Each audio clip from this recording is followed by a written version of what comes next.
এই দ্বীপটাতে আমরা 3 রাত 4 দিনের জন্য ক্যাম্পিং করব। তো ক্যাম্পিং করার উদ্দেশ্যে আমরা একটা বোট ভাড়া করছি। ওই দ্বীপে আমাদের সাথে সবসময় থাকবে এই বোটটা।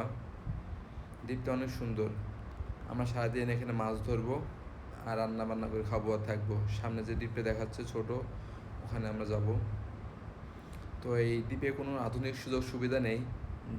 এখানে থাকা খাওয়ার জন্য যা লাগে সব কিছু আমরা নিয়ে আসছি।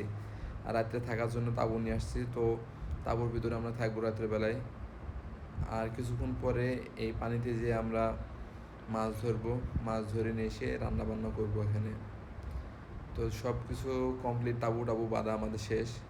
এখন দ্বীপের চারিপাশে একটু ঘুরে ঘুরে দেখি কেমন লাগে। দ্বীপটা অনেক সুন্দর, দেখতে মনে হয় যেন প্রাইভেট দ্বীপের মতো। খুবই ছোট, ছোট হলেও অনেক সুন্দর আছে দ্বীপটা।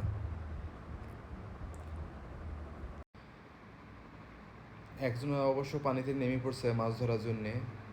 আমাদের ফুলের গড়া সংসারটা রেডি 3 রাত 4 দিনের জন্য।